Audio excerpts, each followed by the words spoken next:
મહેસાણાના વડનગરના ઇતિહાસ પર હવે વિદ્યાર્થીઓ સંશોધન કરશે।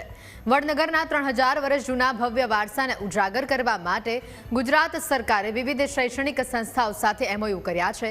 આ સંશોધન કાર્ય માટે 4.79 કરોડ રૂપિયાની રકમ ફાળવવામાં આવી છે। શૈક્ષણિક સંસ્થાઓમાં વિદ્યાર્થીઓ ગુજરાતના અતિ પ્રાચીન હયાતનગરના ઇતિહાસ પર રિસર્ચ કરશે।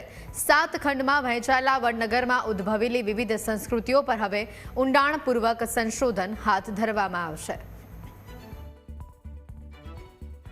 ઇતિહાસ અને ઐતિહાસિક વારસો એ આપણું ગૌરવ જ નહીં પરંતુ આપણી વિરાસત છે અને એમાંય ગુજરાતનું અતિ પ્રાચીન હયાતનગર હોવાનું બહુમાન ધરાવતું નગર એટલે વડનગર।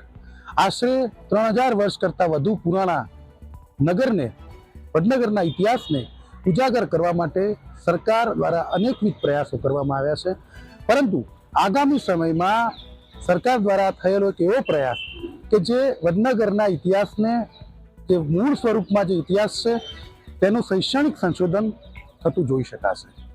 વડનગરના ઇતિહાસને, વડનગરના ધરતીમાં દરબાયેલા ઇતિહાસને ઉજાગર કર્યા બાદ તે ઇતિહાસને શૈક્ષણિક સંશોધન થઈ શકે, રિસર્ચ થઈ શકે તે માટે રાજ્ય સરકાર દ્વારા વિવિધ શૈક્ષણિક સંસ્થાઓ સાથે એમઓયુ કરવામાં આવ્યા છે અને આ માટે 4.79 કરોડ રૂપિયા જેટલી રકમ તેની પાછળ ખર્ચ માટે અંદાજવામાં આવી છે। કુલ રૂપિયા 4.79 કરોડ રૂપિયા આ માટે ફાળવવામાં આવ્યા છે।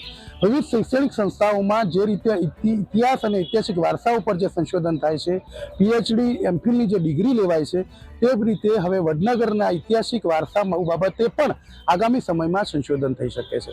સાથે સાથે વડનગરના ઐતિહાસિક વારસાને ઉજાગર કરવા માટે રાજ્ય સરકારે આર્કિયોલોજીકલ મ્યુઝિયમમાં 212 કરોડ રૂપિયાનો ખર્ચ કર્યો છે।